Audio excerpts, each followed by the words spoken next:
ಭವಿಷ್ಯವಾಣಿಗಳನ್ನು ಒಳಗೊಂಡ ಹದೀಸುಗಳು. ವಾಗ್ದಾತ್ತ ಮಹದಿ ಇಮಾಮರು ಮಸೀಹ್ ಅಲೈಹಿಸ್ಸಲಾತು ವಸ್ಸಲಾಮರು ನುಡಿಯುತ್ತಾರೆ, ಒಂದು ಹದೀಸು ಭವಿಷ್ಯವಾಣಿಯನ್ನು ಒಳಗೊಂಡಿದ್ದರೆ ಹದೀಸಿನ ಪಂಡಿತರು ಅದನ್ನು ಬಲಹೀನ ಹದೀಸ್ ಎಂದು ಗಣಿಸಿದ್ದರೂ ಆ ಹದೀಸಿನ ಭವಿಷ್ಯವಾಣಿಯು ನಿಮ್ಮ ಕಾಲದಲ್ಲಿ ಅಥವಾ ನಿಮಗಿಂತ ಮೊದಲಿನ ಕಾಲದಲ್ಲಿ ಈಡೇರಿದ್ದಲ್ಲಿ ಅಂತಹ ಹದೀಸನ್ನು ಸತ್ಯವಾದ ಹದೀಸ್ ಎಂದು ನಂಬಿರಿ. ಅದರ ಬಗ್ಗೆ ಅದು ಬಲಹೀನವೆಂದು ಕೃತ್ರಿಮವೆಂದು ಹೇಳಿದ ಹದೀಸು ಪಂಡಿತರನ್ನು, ವರದಿಗಾರರನ್ನು ತಪ್ಪು ಮಾಡಿದವರೆಂದು, ಸುಳ್ಳುಗಾರರೆಂದು ಗಣಿಸಿರಿ. ಇಂತಹ ನೂರಾರು ಹದೀಸುಗಳಿವೆ. ಅವುಗಳಲ್ಲಿ ಭವಿಷ್ಯವಾಣಿಗಳಿವೆ. ಅವುಗಳಲ್ಲಿ ಬಹುತೇಕ ಭಾಗ ಹದೀಸು ಪಂಡಿತರ ಪ್ರಕಾರ ಆಕ್ಷೇಪಾರ್ಹವೋ, ಕೃತ್ರಿಮವೋ, ಬಲಹೀನವೋ ಆಗಿವೆ. ಅಂತಹ ಹದೀಸುಗಳಲ್ಲಿ ಯಾವುದಾದರೊಂದು ಈಡೇರಿದಾಗ ನಾವು ಅದನ್ನು ನಂಬುವುದಿಲ್ಲ. ಏಕೆಂದರೆ ಈ ಹದೀಸು ಬಲಹೀನವಾಗಿದೆ, ಅದರ ಒಬ್ಬ ವರದಿಗಾರ ವಿಶ್ವಾಸಾರ್ಹನಲ್ಲ ಎಂದು ಹೇಳಿ ತಿರಸ್ಕರಿಸುವುದಾದರೆ ನೀವು ಸ್ವತಃ ವಿಶ್ವಾಸ ವಿರಹಿತರಾಗುವಿರಿ. ನೀವು ಎಂತಹ ಹದೀಸನ್ನು ತಿರಸ್ಕರಿಸುವಿರೆಂದರೆ ಅದು ಸತ್ಯವಾದ ಹದೀಸೆಂದು ಅಲ್ಲಾಹನು ಸ್ವತಃ ಸಾಕ್ಷ್ಯ ಹೇಳಿರುವನು. ನೀವು ಯೋಚಿಸಿರಿ, ಇಂತಹ ಹದೀಸುಗಳು 1000ದಷ್ಟು ಇದ್ದು ಅವುಗಳನ್ನು ಹದೀಸು ಪಂಡಿತರು ಬಲಹೀನವೆಂದು ಹೇಳಿದ್ದರೆ ಆ ಹದೀಸುಗಳಲ್ಲಿ ವಿವರಿಸಲಾದ 1000 ಭವಿಷ್ಯವಾಣಿಗಳು ಈಡೇರಿದವು ಎಂದು ಭಾವಿಸಿರಿ. ಅಂತಹ ಸಂದರ್ಭದಲ್ಲಿ ಆ ಹದೀಸುಗಳನ್ನು ಬಲಹೀನವೆಂದು ಘೋಷಿಸಿ ಇಸ್ಲಾಂ ಧರ್ಮಕ್ಕೆ ಅನುಕೂಲವಾಗಿರುವ 1000 ಸಾಕ್ಷ್ಯಾಧಾರಗಳನ್ನು ನಾಶಪಡಿಸುವಿರೇನು? ಅಂತಹ ಪರಿಸ್ಥಿತಿಯಲ್ಲಿ ನೀವು ಇಸ್ಲಾಮಿನ ಶತ್ರುಗಳಾಗುವಿರಿ. ಅಲ್ಲಾಹನು ಹೀಗೆ ಹೇಳಿದ್ದಾನೆ, ಫಲಾ ಯುಜ್ಹಿರು ಅಲಾ ಗೈಬಿಹಿ ಅಹದನ್ ಇಲ್ಲಾ ಮನ್ ಇರ್ತದಾ ಮಿರ್ ರಸೂಲ್. ಅರ್ಥಾತ್ ಸತ್ಯವಾದ ಭವಿಷ್ಯವಾಣಿ ಸತ್ಯವಂತನಾದ ಸಂದೇಶವಾಹಕನಿಗೆ ಹೊರತು ಬೇರೆ ಯಾರಿಗೆ ತಾನೇ ಲಭಿಸಬಲ್ಲದು?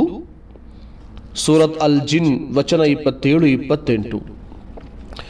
ಇಂತಹ ಸಂದರ್ಭಗಳಲ್ಲಿ ಸತ್ಯವಾದ ಹದೀಸನ್ನು ಬಲಹೀನವೆಂದು ಹೇಳಿದ ಹದೀಸು ಪಂಡಿತನು ತಪ್ಪು ಮಾಡಿದನು ಎಂದು ಹೇಳುವುದು ಸತ್ಯ ವಿಶ್ವಾಸಿಗೆ ಯೋಗ್ಯವಾಗಿದೆ. ಸುಳ್ಳು ಹದೀಸನ್ನು ಸತ್ಯವಾಗಿ ಈಡೇರಿಸಿದ ಅಲ್ಲಾಹನು ತಪ್ಪು ಮಾಡಿದನೆಂದು ಹೇಳುವುದು ಹೇಗೆ ತಾನೇ ಸರಿಯಾಗಬಲ್ಲದು?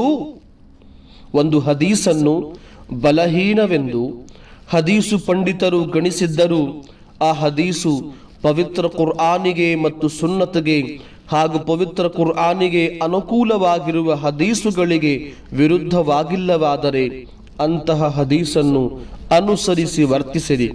ಆದರೆ ಹದೀಸುಗಳ ಪ್ರಕಾರ ವರ್ತಿಸುವಾಗ ಬಹಳ ಜಾಗರೂಕರಾಗಿರಬೇಕು. ಏಕೆಂದರೆ ಬಹುತೇಕ ಹದೀಸುಗಳು ಕೃತ್ರಿಮವಾಗಿ ಸೃಷ್ಟಿಸಿದವುಗಳಾಗಿವೆ. ಅವುಗಳು ಇಸ್ಲಾಂನಲ್ಲಿ ಕಲಹಗಳನ್ನು ಬಡಿದೆಬ್ಬಿಸಿವೆ. ಪ್ರತಿಯೊಂದು ಮುಸ್ಲಿಂ ಪಂಗಡ ತನ್ನ ನಂಬಿಕೆಗಳಿಗೆ ಅನುಸಾರವಾಗಿ ಹದೀಸುಗಳನ್ನು ಕೈಗಳಲ್ಲಿ ಇಟ್ಟುಕೊಂಡಿದೆ.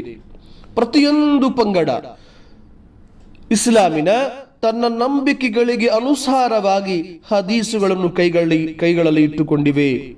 ಅದರ ಸ್ಥಿತಿ ಎಂತಹ ಮಟ್ಟಕ್ಕೆ ತಲುಪಿದೆ ಎಂದರೆ ನಮಾಜ್ ಹಾಗಿರುವ ಸುದೃಢವೂ ನಿರಂತರವೂ ಅನುಷ್ಠಿಸಲಾಗುವ ಕಡ್ಡಾಯ ಕರ್ಮಗಳ ಬಗ್ಗೆ ಹದೀಸುಗಳ ಭಿನ್ನತೆಗಳು ಅವುಗಳನ್ನು ವಿವಿಧ ರೂಪಗಳಲ್ಲಿ ಪರಿವರ್ತಿಸಿವೆ. ಕೆಲವರು ಆಮೀನ್ ಎಂದು ಉಚ್ಚ ಸ್ವರದಲ್ಲಿ ಹೇಳುತ್ತಾರೆ. ಕೆಲವರು ಮೌನವಾಗಿ ಉಚ್ಚರಿಸುತ್ತಾರೆ.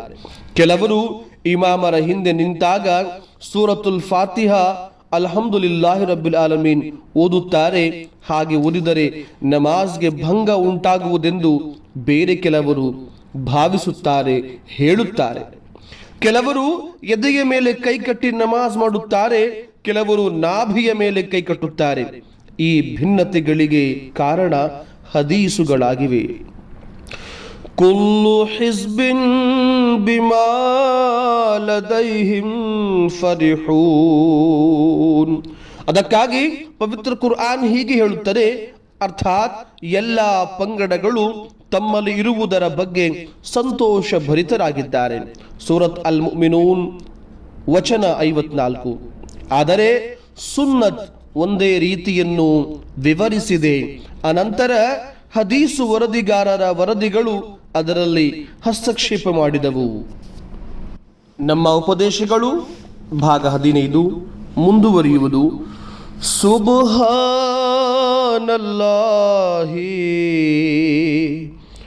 ವ ಬಿಹಮ್ದಿಹಿ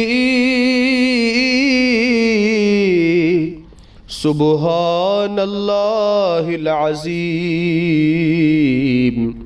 ಅಲ್ಲಾಹುಮ್ಮ ಸಲ್ಲಿ ಅಲಾ ಮುಹಮ್ಮದ್ ವ ಅಲಾ ಆಲಿ ಮುಹಮ್ಮದ್ وبارك وسلم إنك حميد مجيد.